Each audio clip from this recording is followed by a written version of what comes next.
Hey everyone, and welcome to RUBIN'S Mind Lab, where we break down the latest research into what it really means. Ever wonder why your decisions sometimes feel all over the place, or why you aren't always the same person from trial to trial in a task?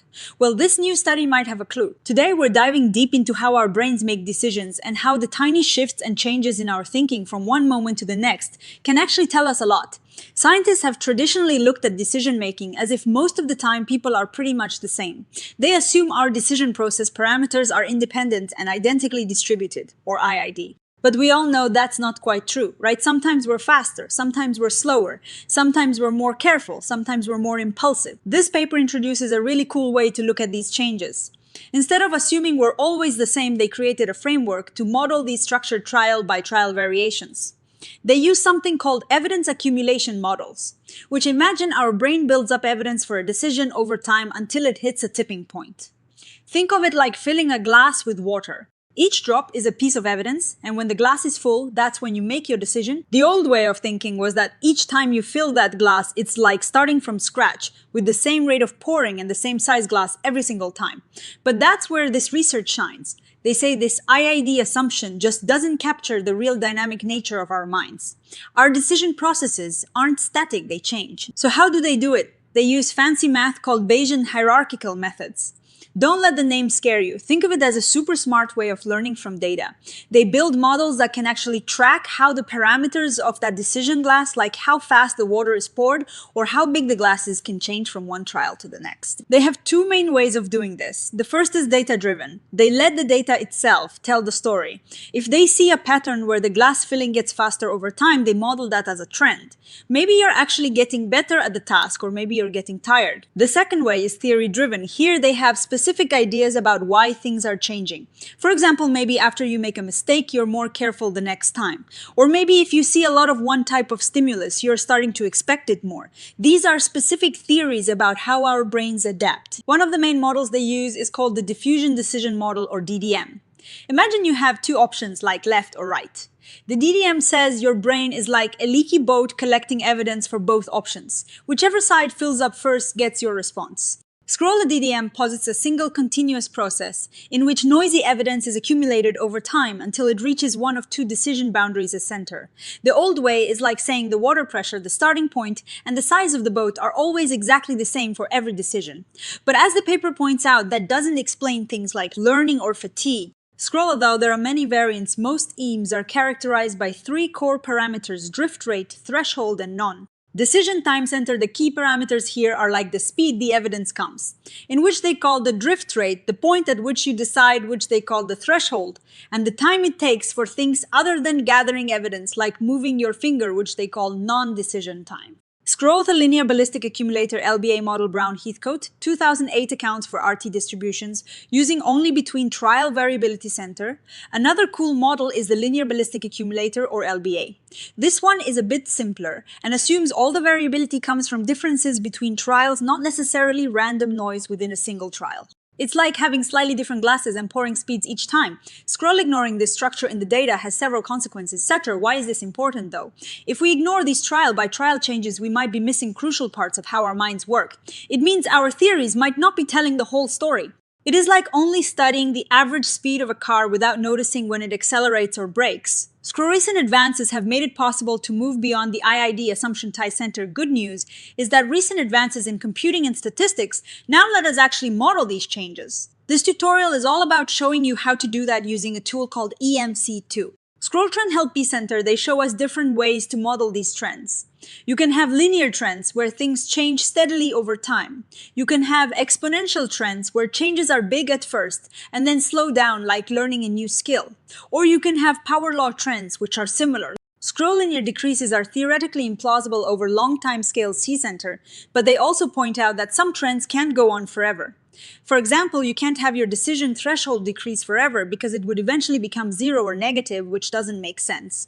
So they use more realistic shapes like exponential or power law functions that level off. Scroll theory is an important caveat here, center. Now, for a tricky part, when you are modeling these changes, sometimes the math can play weird tricks. When they apply a trend before the model does its main calculations, like they show in figure 2, the trend actually becomes curved, not straight. This is because of how the model scales things up and down internally. Scroll test leads to the expected linear effect as shown in Figure 2 C-center to get a truly straight linear trend. They have to be smart about when the trend is applied. They show that applying it after some of the model's internal transformations leads to the straight line we expect. This is super important for making sure the math accurately reflects what we're trying to model. Scroll the results are shown in the left column of Figure 4 to Y-center. They show examples of these exponential trends in Figure 4. On the left, you can see what an increasing exponential trend looks like, and on the bottom, what a decreasing one looks like. This lets us see how things like how quickly we can make a decision might change over time in a smooth and realistic way. Scroll the stimulus memory mechanism proposed by Miletic, Stevenson, Idles, et al. 2025 C-center. Now for the theory-driven stuff. One fascinating idea is stimulus memory. What if our brain remembers the last few things it saw and uses that to predict what is coming next? This paper shows how to model that. If you see a lot of even numbers, you might start to expect the next one to be even. Scroll key SMT1 QSMT plus SM. Sit QSMT as center, they use a delta rule here. It's like a simple learning rule. If your prediction is wrong, you adjust your belief a little bit. The more wrong you are, the bigger the adjustment. It's a very intuitive way for the brain to learn from experience. Scroll we can now check whether the SM mechanism can explain stimulus. History affects C-center, and they show how this stimulus memory can actually influence your reaction times. As you can see in Figure 7, participants who saw a lot of the same type of stimulus before tended to be faster at responding when the stimulus repeated itself. Their brain anticipated it. Scroll accuracy memory follows the same logic as above with a different covariate errors and a different parameter urgency VC center. Another clever idea is accuracy memory. What happens after you make a mistake? Do you get faster or slower? They modeled this too. They found that people tend to slow down after an error, which makes sense. You want to be more careful. Scroll this generated Figure 12, A-center Figure 12, A shows this effect beautifully. You can see the reaction times dip down after error trials. This means our brains are constantly monitoring our performance and adjusting on the fly. It is like your brain has a little error detector telling you to pump the brakes. Scroll fluency memory provides an explanation for the slower fluctuations in the observed response time C-center. Lastly, they introduce fluency memory. This is about how we perceive the difficulty of a task. If a task feels too easy, you might speed up. If it feels too hard, you might slow down to be more accurate.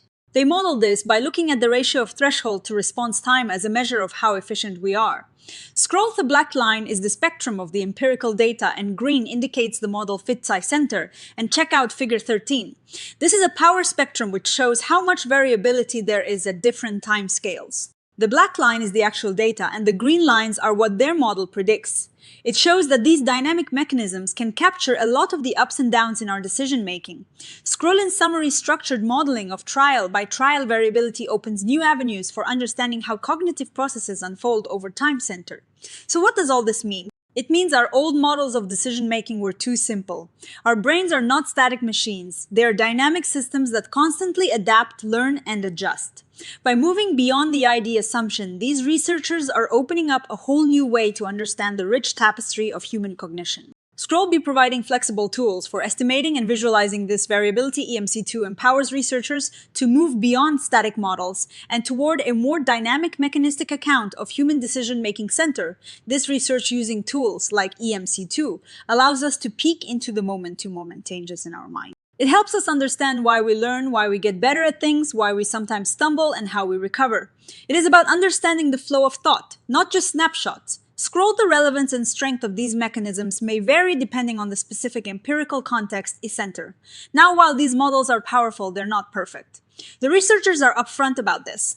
They mentioned that the strength of these mechanisms can change depending on the specific task or experiment.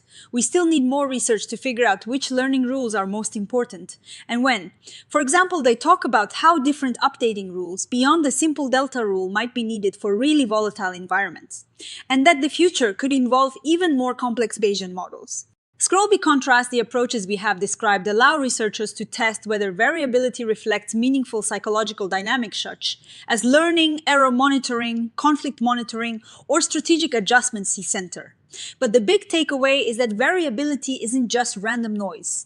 It is often a sign of intelligent adaptation, whether it is learning new probabilities, adjusting after mistakes, or managing perceived difficulty. Our brains are actively changing how they operate. This research gives us fantastic tools to study that active process. It is a huge step forward in understanding how we make decisions not just on average, but in the messy dynamic reality of everyday life.